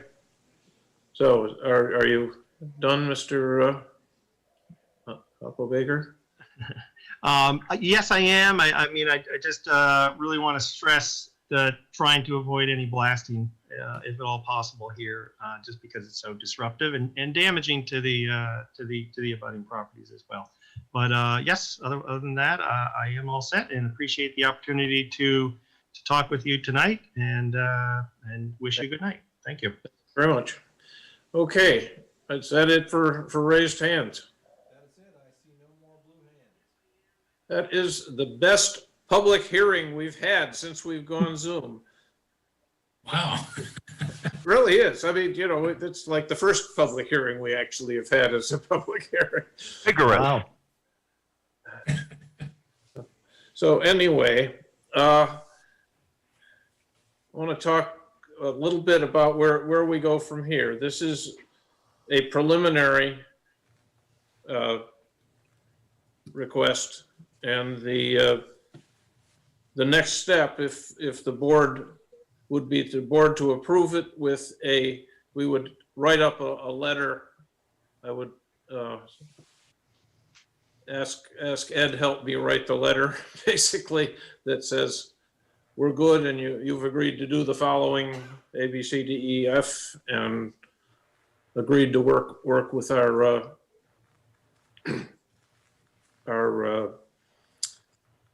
peer reviewers once you've got a final version of your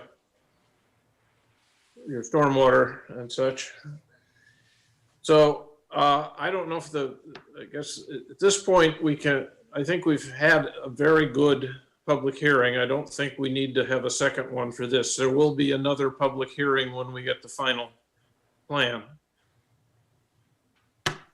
Are we ready to approve this plan? Because we don't write a finding of facts or anything for this one. We just write a letter that says, yeah, we love it, or we hate it, but we approve your plan with the following things that you've agreed to add/change. So what do folks think at this point? I think with the one, with the requirements that we have a new amended plan, which would come anyway, Yeah. but major changes to this one, especially the roads. And then we put in some other requirements and things to look at. I think if you indicate that in the letter, then we could go ahead with a final. I could approve that. Oh. No, I think that's probably the way to go. I mean, I think what the last approval, preliminary approval, I forget who wrote it, but somebody, I think you wrote one for me, Nina, and I've written you, so. Last one, maybe I did a last one, but you wrote the one before that, so. Yep, so I'm gonna, basically I'll write it, but I think I'm gonna want to see the minutes of this meeting so I get a chance to pull up all the right points, because I scrolled a few things, but. Well, we covered a lot. Yes. So Tom, I wanted to ask the applicant whether they thought that there were, they wanted anything more from the planning board. In other words, it seemed like there are a number of things that are going to change. And they all seem to be, I mean, I'm confident that we're moving in the right direction. Do you feel like you need to do more with us in order to protect your own investment of time? If we say, yeah, this all looks good, and then you go ahead and you create the updated plan and we look at it and say, oh, well, that isn't what we wanted at all. Is there any way to avoid that? Or is this basically just, maybe Tom, I'm just a little antsy about what all does it mean to approve the preliminary plan? What should we have? other than you're on the right track. Well, if I can, I can speak to that. I mean, in Help me out the here. yeah, in the subregs, I mean, it specifically states that approval of a preliminary plan doesn't gain the applicant any vested rights. It's essentially a, it's an acknowledgement and a permission to proceed on to the next step, for final plan approval. I will say that, I think typically we've done so you've asked for a peer review, for stormwater. We typically do all that within the preliminary review process and not, getting into the final review process. I think there's a fair number of things here that, that are being asked to be addressed on the plan. That I think it's a little premature to go to final, without seeing some of those, modifications. But that's my thought on this. But typically I would expect to see, the peer review done. And if there's any other significant pieces of information that need to be dealt with, that typically gets handled, here in the preliminary piece of it. Especially if we have, if there's an additional culvert, I've heard, discussion about a culvert being added at Perkins potentially. Those, things of that nature, I think should be dealt with in the preliminary stage and not in the final stage. Well, do you recommend waiting for approval then and giving time for information to come in and then see if the applicant wants to write a modified plan, preliminary plan? I mean, I think the expectation was that you all were looking for a modified plan to begin with, still here at preliminary. So, Yes. I think that's, I think that's what, what I would suggest is that, we, keep the public hearing open, at the preliminary stage to allow for the submission of this additional information, that still needs to come in. Is there any disadvantage to the applicant for doing that, Werner? It seemed to me that, we would clarify things for the public. We have a number of engaged abutters here. Sure. It's time, I mean, that's the disadvantage is time. Is it any additional time? Well, yes, because you don't start the clock on the final, on the final application until we resolve, any issues, here in the preliminary. Just as a practical matter, it's pretty, it's unusual to get a turnaround on a stormwater review, in order to be ready for the next meeting. Especially if we, we stick to the 7 days prior. I can't guarantee getting a stormwater review in 7 days. Back to the applicant and to the board. So it adds time. But I feel like we likely need an updated set of plans for Acorn to use anyway. Yeah. For that review. He's going to say, well, where's the driveway really going? That's right. That's right. I don't see how it can begin without that plan, regardless of whether we write a letter that says we're in preliminary or not. Yeah, so in that case, I think maybe the best thing to do is just to continue the public hearing. And, you guys can. That's what I'd like to do. Yeah, do the next mod app can come in then with, because we can actually see the drawings and such things. And you'll have be able to get it to a point that you can get it over to Acorn also. Yeah. Yeah, that would be my preference. That way we're not, we don't have multiple changes that we're dealing with and going back and forth. Yeah. Yeah. I'd prefer to keep that end of it as efficient as possible. On a related issue, one of the things that helped this public hearing was the fact that Ralph and Steve, that you guys addressed the most significant letters from abutters and issues as they came in. They didn't wait for the public hearing and all. The only caveat I've had is I was surprised that Mr. Strachan had not, Strahan had not, Strawn, thank you, had not received Ralph's note. And I know everyone on the board did. Warner, is there any way for us to do a check on the process here that or is it that he just didn't check his email? In other words, we had the applicant went to the trouble of creating a redlined version of his letter to go back point by point, and he didn't have the benefit of that going into this meeting in his hands.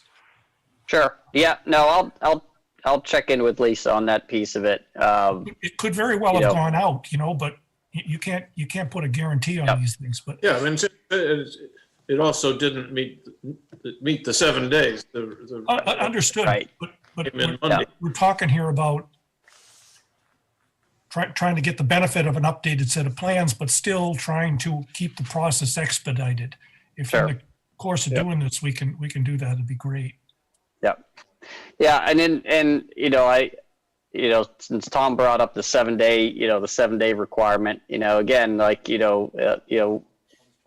information comes in, and it comes in after a deadline. Certainly the board doesn't have to address it if it's only come in, a day or two before the hearing, but yeah, understood. We only had one thing on the agenda too, so. That's right. Yep. We don't typically want to get involved in a back and forth, a debate of the issues. It's preferable to, we have a question, we forward it on to the board. We don't typically try to engage in a potential rebut back and forth, outside of, this type of a hearing. Well, Understood. Warner, Chairman, I will note if the public hearing has not been officially closed, I don't recall hearing that. We do have 2 more blue hands now. Okay, it has not been closed because we're going to probably continue it to a later time, but let's, who are the blue hands, please? I first have Jim Martin. Okay, he's already been heard, but if we can hear him again, that would be fine. Yes, thank you. I appreciate you continuing the hearing. I think it's been a very fruitful hearing, and I appreciate the engagement of the board members. I was not certain that there was acquiescence in getting a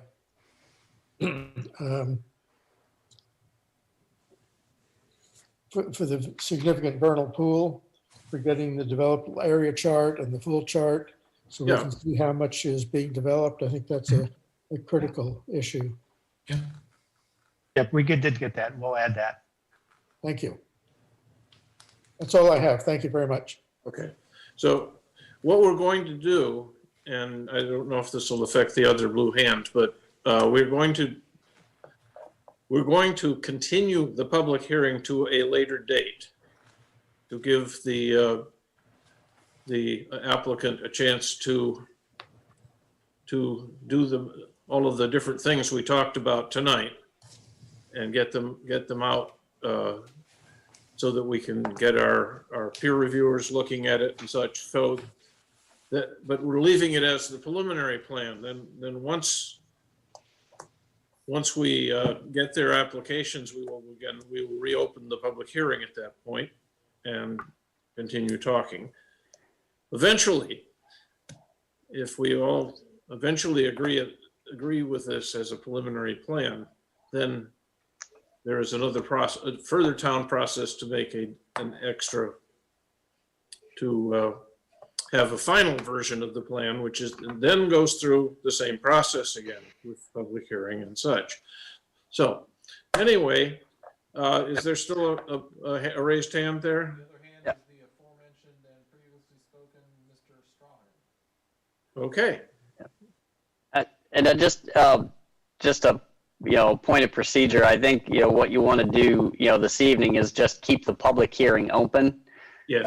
As you know, you don't want to close it tonight and then reopen it again, because then technically we've got to renotice folks.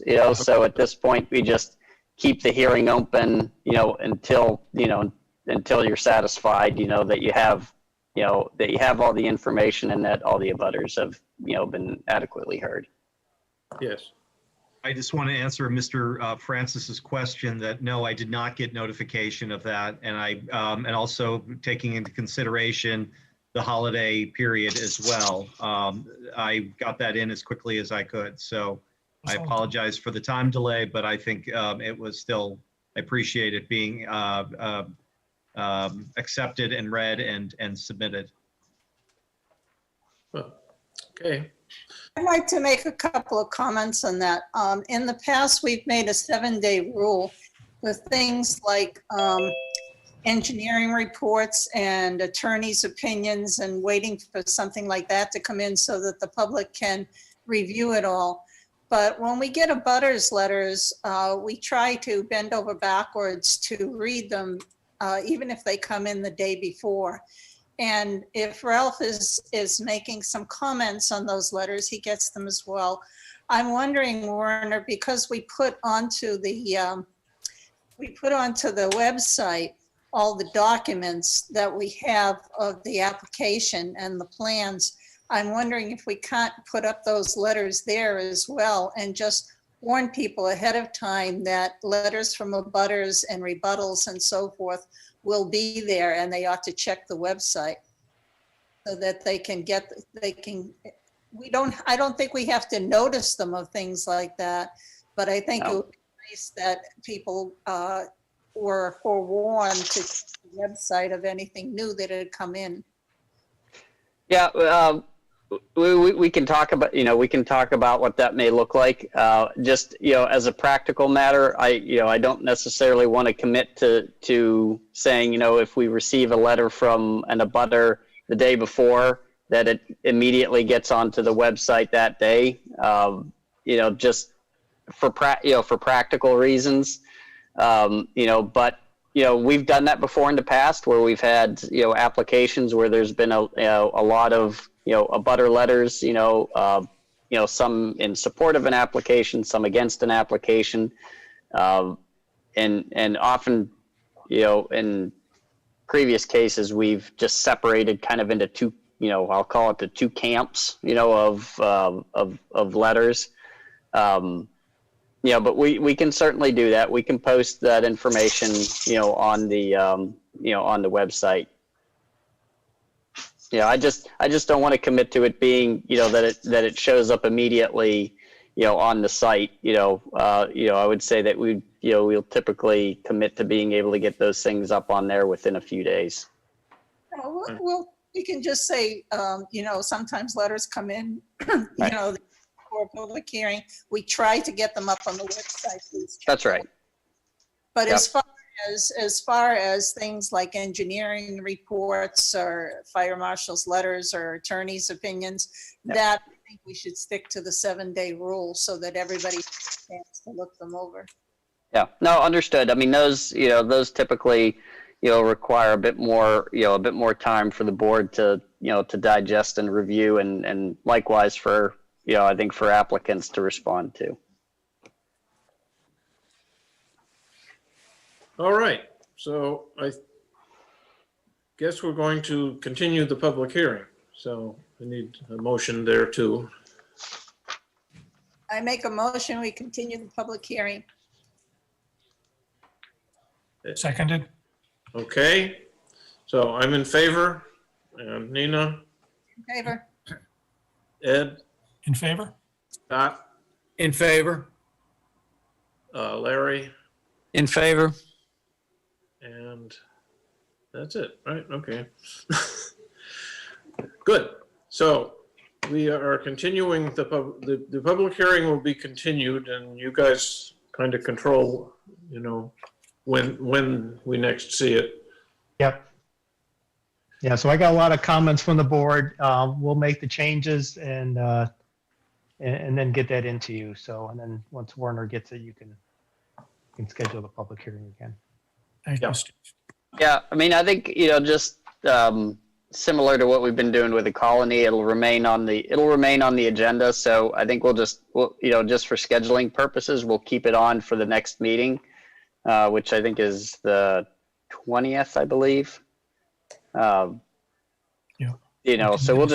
we'll just keep it on there unless for some reason we hear from Steve or Ralph that that you want to be pulled. So I honestly don't see us getting everything completed and in for that meeting. Just, Yeah, it's a lot. yeah. Yeah. Yeah. So, okay.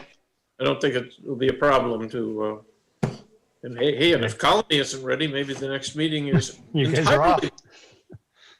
Right. And And if that's the case, then we'll just we'll have that.